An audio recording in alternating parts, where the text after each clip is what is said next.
Hi there, welcome to Betting Weekly Tennis Live, brought to you in association with Bet Rivers. I'm Rory Jiwani, with me is Nigel Seeley, and we're looking at the in-play action happening right now. No fewer than 5 tournaments on the ATP and WTA tours this week, although I think we've just got action from a couple at the moment. There's a rain delay in Bastad in Sweden, as well as the in-play action will be marking your card for tomorrow. Before we get started, make sure you like and subscribe to us on YouTube. After hitting 10,000 subscribers, we're hurtling towards 11,000.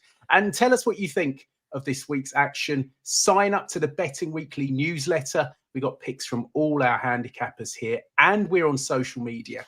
The handle is @BecauseWeWin. And later this week, we've got a pretty special event, the Open Championship Golf. And we've got a pre-tournament boost with Bet Rivers.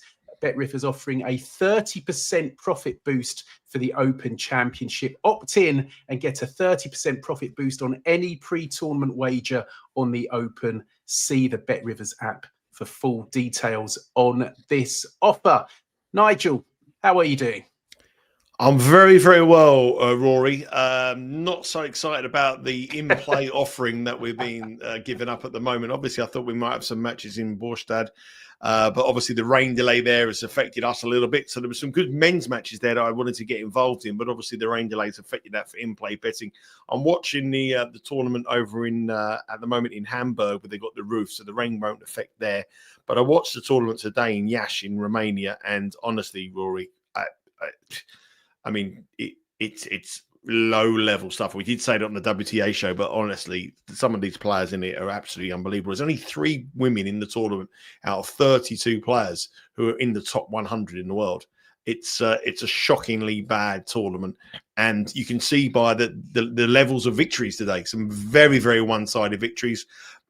Big handicaps, 7.5, 6.5 handicaps, but easily covering. I know you like your big favourites to cover handicaps. Well, this is the tournament for you, because there's 2 or 3 players who are elite in this tournament. There's some here just to make the numbers up because nobody really fancies it the week after Wimbledon. Other than that, I'm all right. I'm all right. Yeah, it is the case. You know, some of these tournaments, you know, especially it being a week after Wimbledon, you do get a lot of the home wild cards who are there to make up the numbers, as you say. And it's tricky. I mean, for you generally, you know, in these sort of tournaments, you're not going to bet too much on these, are you? Or are there certain matches you can pick out and think, I'm going to have a go on that? Well, I had a go on one match today, a men's match today, Cerundolo to beat Struff. I bet the handicap. I probably had combined, I had a bigger bet than that in any match at Wimbledon. And I think the edge on the first round here in these tournaments is pretty good. On this women's tournament, you know, I'm on Jacqueline Christian. I've bet her more than I did on anybody at Wimbledon. Double probably the stake that I had at Wimbledon, because obviously in Wimbledon there's 128 players. It's a Grand Slam. You've got the best in the world. Here, I think that there is literally 25 players out of 32 that cannot win it. And you got 7, 6 genuine contenders. Whereas at Wimbledon, you probably have 30 people who genuinely had thought they could win it. Or, you know, it was a wide open tournament. So, yeah, I think that argument may not necessarily be true. I think when you've got an edge, you got more of an edge in a tournament like this at a 250. But generally, from an odds in play perspective, I mean, what have we got now? We've got matches here. We've got a minus 1667 favourite. We've got one girl who's won the first set, 6-love, and she's now 4-love up in the second set. It's nothing but I do think pre-match there is opportunity, because I think the favourites, especially local players, fancy it. 6-4, 4-love. Sorry, I've got in not 6-love, 6-4, 4-love.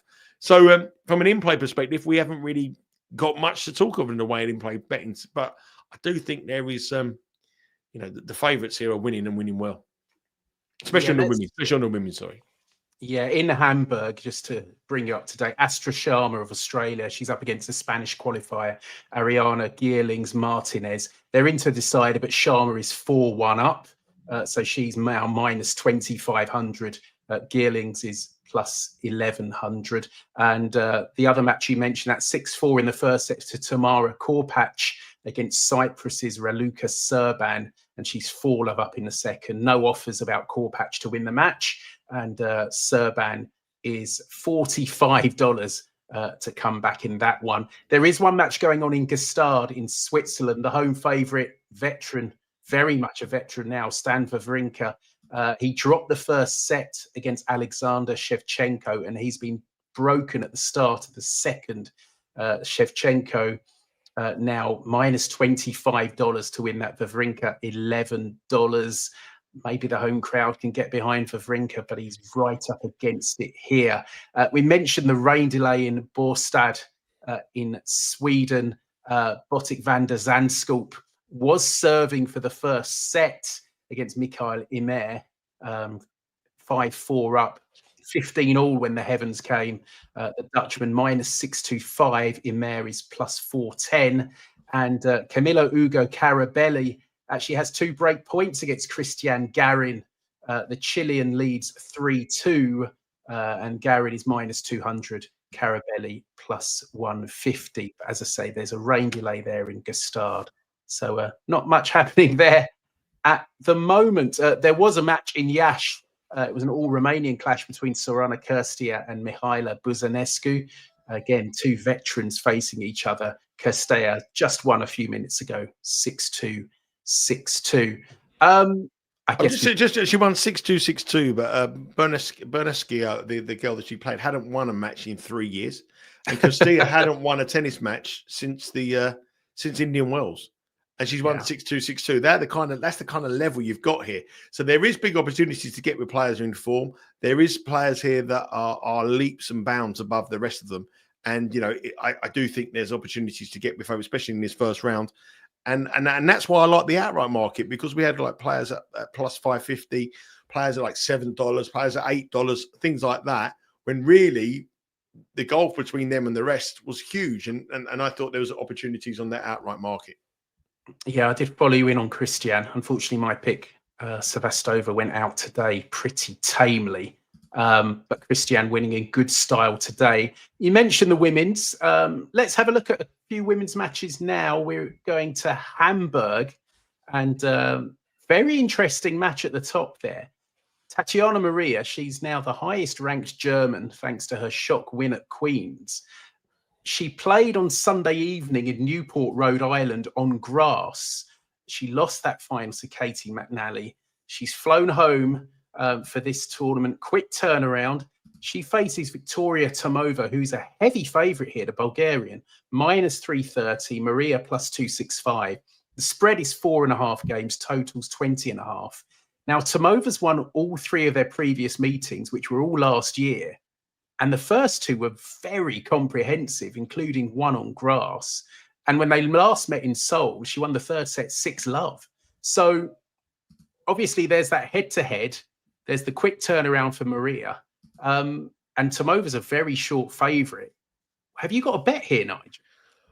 No. I think I'm still not 100% certain that Maria will turn up on court tomorrow. We saw Lies, the German number 2 player, pull out today as well. The tournament's already had lots of withdrawals as well. People are coming here not fit, which is incredible.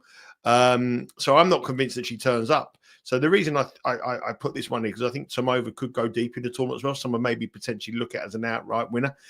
She has got a 3-0 head-to-head record against Tatjana Maria. Tatjana Maria has done all her good stuff on the grass. Not many books are betting on this. And there's only a few bets, bookmakers are actually betting on it. Some of them are even prices up. And I think the reason why is because they anticipate a no-show from Tatjana Maria. She's at her age, she's had a long grass court campaign. She won Queen's. She obviously played Wimbledon, and she's playing a girl with a 3-0 winning head-to-head record against her. So I'm looking at this more as a future bet. I think Tomova could receive a bye here. And even if she does, she's going to potentially play a Maria that is going to be out of any kind of form. If it wasn't in Germany, she certainly wouldn't be here. So I'm looking at Tomova, thinking to myself, you know what? She might have a chance here to go quite deep in this. She's going to then play Sharma or a qualifier in round 2, which you would expect her to be a heavy favourite. She will then have to play Wasson, the French girl, I think is a little bit overrated. And then she's got really nothing to play in the bottom half of the draw.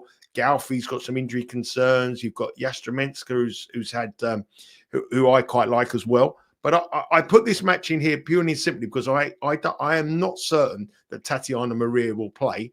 And I think that when the market settles to this evening and Bet Rivers put a price up for Tomova on the outright market, I think it might be a small wager. So I think she will beat her because I don't believe Tatjana Maria will be at 100% best after that final that she played in Rhode Island the weekend. And I think that there is potential to get with Tomova at a nice price. And you may even get a walkover straight into the last 16.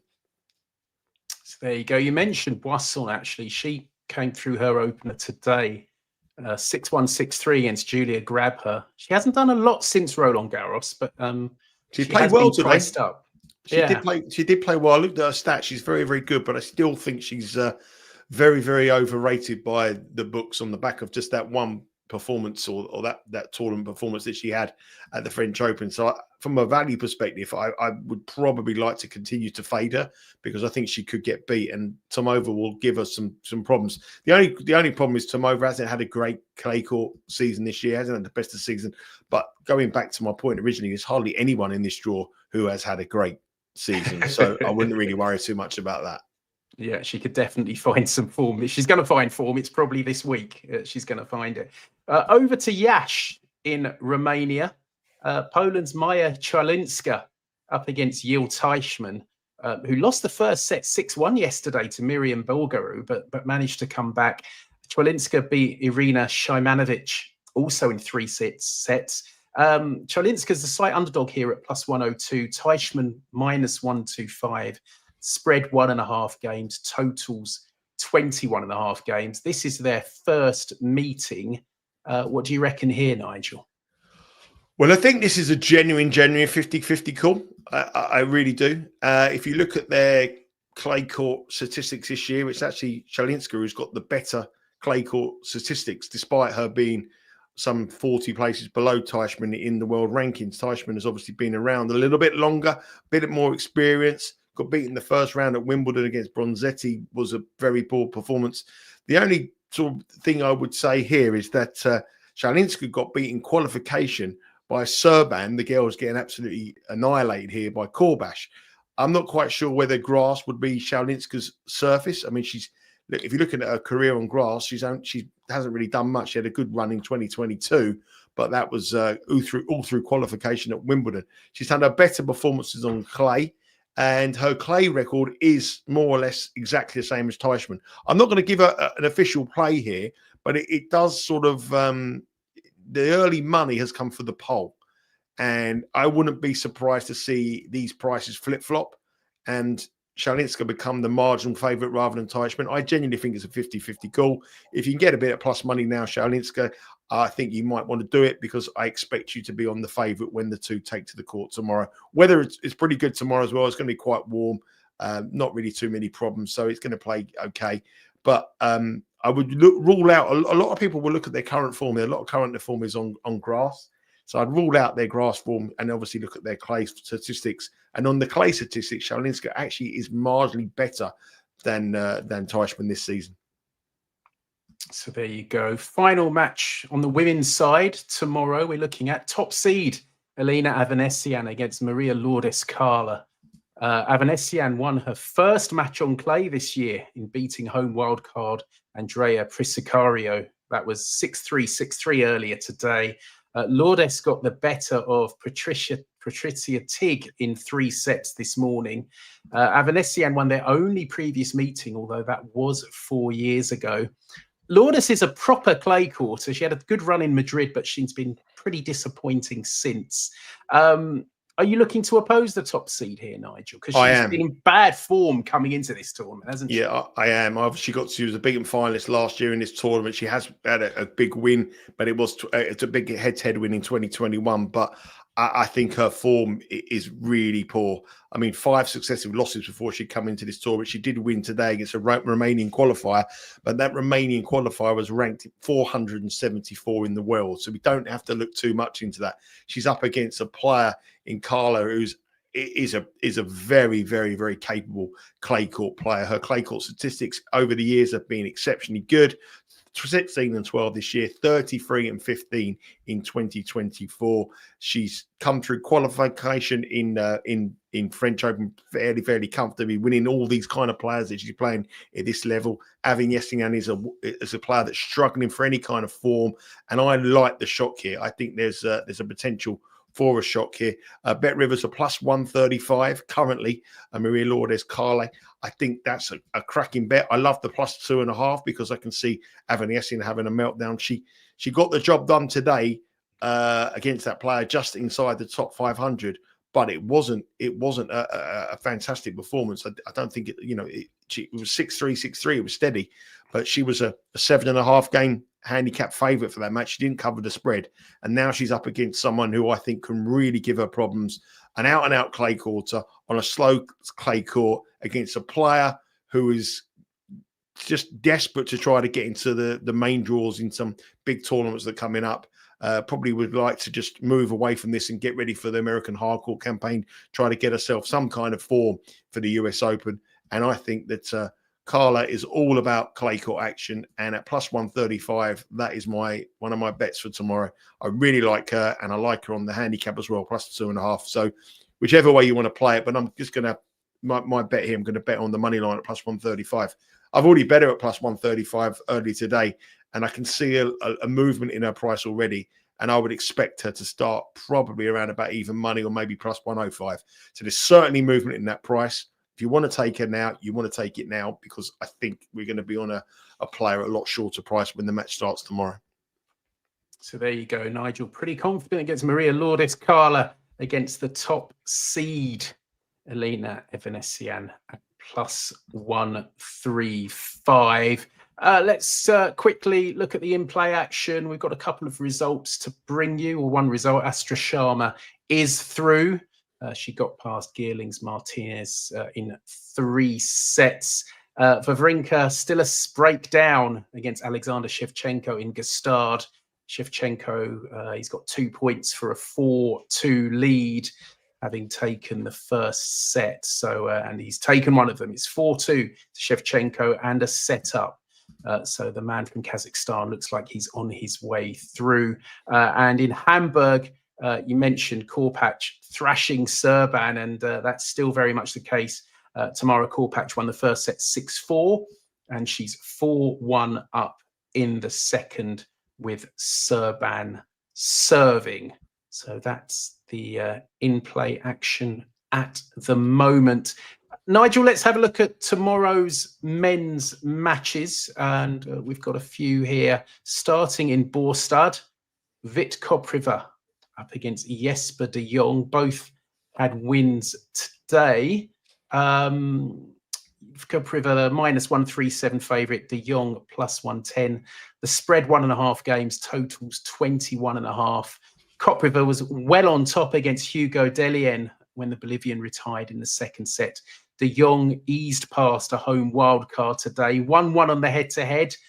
Both of those on clay, although the last meeting was 3 years ago. Nigel, over to you.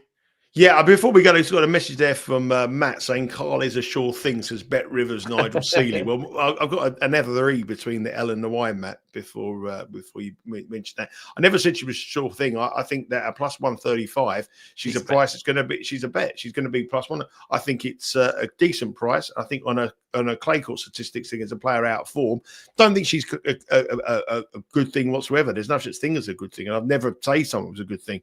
But I do believe if you want to get the closing line value, if you want to take the plus 135, I would bet you serious money this is a lot shorter than plus 135 come the time of the match tomorrow. And it's all about getting the value. I mean, we do a series on the Betting Weekly Dojo, and we talk forever about making sure you beat the book and getting the closing line value. And if you can do that, it gives you half a chance of winning.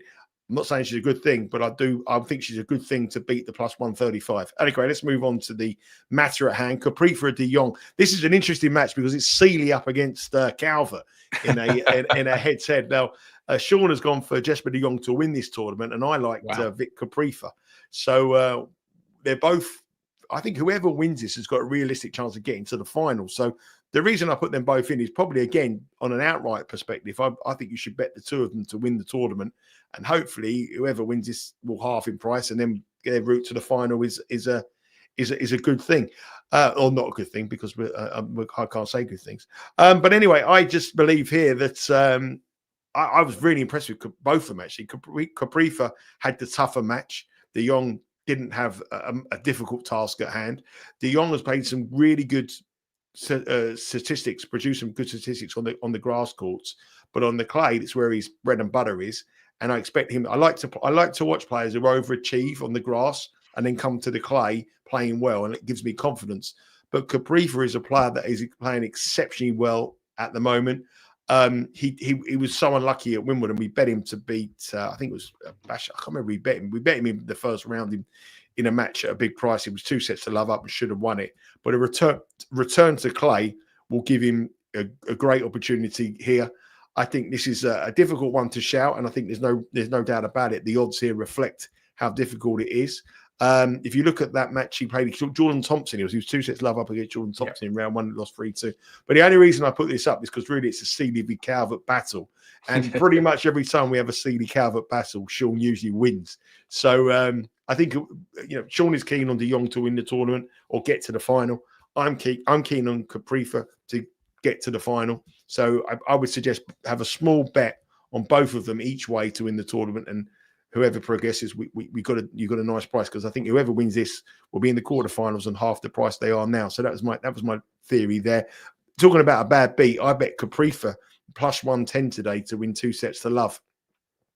And he won the first set 6-1 or 6-2, and then he was 3-0 up. And then so that sort of goes with my bad beats at the moment. That was a bad beat, but I'm looking at purely and simply for the future markets. I like both of these. Whoever wins this, I think can reach the final. So there you go. That's Kopriva against Jesper de Jong. Moving on, we're staying in Bastad, and Hugo Gaston, even money against Damir Zumher, -125. The spread 1.5 games, totals 22.5. Nigel, you're talking about all these one-sided matches, and you got two pretty close encounters here. This is the first meeting between the two. Gaston defeated Taiwan's Chun Sin Seng earlier today, and Zumher won 5 games in a row to get the better of Sebastian Offner, 6-4, 6-4. What do you reckon here? I like Zuma, and he would be my bet today. I think he's good. I like him at -125. The reason both of these players one of them did us a favour on betting weekly game bet match. The other one let us down. So we bet Jong to beat Gaston, and Gaston won, and we bet Zuma to beat Offner. And it's quite funny because people pointed out today, I think I did a show earlier today in the dojo, and the first message in the dojo was, oh, Jong was rubbish. But people forget that we gave Zuma as well at +130. So if you bet them too, you would have made profit. But that's the nature of this kind of thing we do. People say useless tip on one and forget the other winner. But they're playing each other. So the theme was to oppose Gaston. For all the statistics that Sean said in the first round, he hasn't had a good year. His record on clay this year has been pretty poor. He's in and out as a player. He's lost 3 of his last 4 matches. He's lost 5 of his last 7. And Zuma I thought he played really well today to beat Offner, who's a real capable clay court player, the Austrian Offner. And also he beat Talon Griekspoor in the German Bundesliga, which a lot of players come from Wimbledon who got beat early and want to play in the Bundesliga. Maybe Griekspoor wasn't really up for it, but that's a big win for Zuma. And I like Zuma here to beat Gaston. I think they're both fairly inconsistent, but their clay court record this year is much better from Zuma than Gaston. And I'm going to take Zuma here at -125. So not a good thing. Don't put your mortgage on it. No such thing as a good thing. But again, I believe that Zuma will start short of the -125. I think I'm trying to beat the closing line value and look for where the market is going at the moment and back my opinion and statistics with that. And I think Zuma at -125 will get the better of an inconsistent Gaston. So is that the makings of a daily double, Nigel? That is the daily double. That is the daily double. That is my daily double this for tomorrow. Big price, actually. We go for it. But not a nice one, Zuma. And we're going to go for Carle to beat Avanesyan. Yeah, Maria Lourdes Carle to beat Elina Avanesyan is +135, and Damir Zuma to beat Hugo Gaston -125. The daily double pays, I should say, +323. So that's quite a nice price about the daily double. And let's hope that comes in tomorrow. One men's match more to look at in Gstaad in Switzerland. Casper Ruud, first match back since a knee injury which ruled him out of Wimbledon, suffered an early exit at Roland Garros. He's -400 against Diminic Stricker, who is $3. Stricker won a 3-setter against Pierre-Hugues Herbert yesterday evening. Now, the Swiss won their only previous meeting, which was in Basel 2 years ago. Stricker has home advantage again. Can he spring another surprise, Nigel? Well, we spoke about this game in big detail today on Betting Weekly Game Bet Match. I don't want to give too much away. I want you to head across there to watch the show. And the reason I put that in, but the bet that Sean suggested in there, I think is a very true bet tomorrow. And, you know, I was in agreement with him. I saw Stricker play at the US Open a couple of years ago. He beat Stefanos Tsitsipas. He made it through to the quarterfinals, I think, that year. He's had problems with injuries. I think Casper Ruud's coming here without playing a game of tennis since the French Open. He's got a brilliant record in this tournament. He's 8-0. He hasn't lost a match here in this tournament over in Gstaad. But I just got a feeling the injury may take a little bit of time to heal, and Stricker can produce a shot. Bet Rivers have 30 different markets available. Sean has found the best value market, but I think for me, I might have a little bit of pizza money on Stricker on the money line. But if you want to get the best bet from the GOAT himself, you want to watch Betting Weekly Game Bet Match. So there you go. That rounds up our look at tomorrow's action. Let's have a quick look in play. And just one match still going on, which is in Hamburg, and Tamara Korpatsch about to beat It's nothing, man. It's been the worst offering. Slim pickings. Slim pickings. It's pretty bad. I was hoping that Wawrinka would put up a fight, win the first set. We can talk about that. But obviously he's got beat, which could, be the end of Wawrinka, the next few months. He's on this farewell tour. But the strategy we used to have was to bet him to win the first set. Couldn't do it today. Got found out against an opponent that isn't the best. But these matches are mismatches in the women's at the moment. Hopefully, it'll be more competitive than tomorrow when the guys come on. I think it's Tim and Mitch tomorrow, and hopefully they can find some more value on the in-play. Absolutely. And before we go, Nigel, let's just run through that daily double one more time. Yeah, I'm going to go for Carle to beat Avanesyan, the number 1 seed. I do believe that the +135 will shorten. I think that their favourite isn't in the best of form, and number 1 seed because of what she did last year, and because the low. There's only 8 players. There's 6 players left in this draw in the top 100 in Hamburg, and I think that there's only she's in Yash. Sorry, there's only 3 players in the top 100 in Yash who are in the top 100 of the world, and I think that she could be in a bit of a problem there against a clay court specialist. And I'm going to go for Zuma to beat Gaston. I think it was a very impressive win by Zuma today, and his win. And I think that the match against Offner was a great performance, and I think the win he had against Griekspoor in the Bundesliga suggests that he might fancy it this week. So that would be my double. Good stats on clay compared to his opponent Gaston, who is subbing in and out, struggles from injuries. Only 6 wins from 19 matches on clay this season. So that would be my daily double. Just plays bigger than 3-1. Yeah, +323, the exact odds for that daily double. Nigel, thank you as always. A pleasure. Hopefully next time we'll have some better matches to talk about as they're going on. Don't forget, join us, follow us on social media at Because We Win. Sign up to the Betting Weekly newsletter, the newsletter on Monday, the BW Insider every Friday. And don't forget, we've got that Open Championship Golf offer, 30% pre-match bonus profit on your bets in the Open at Royal Portrush. Thanks for joining us on Betting Weekly Tennis Live. And we'll be back with more, say, Mitch and Tim tomorrow, hopefully with some better in-play action on Betting Weekly Tennis Live.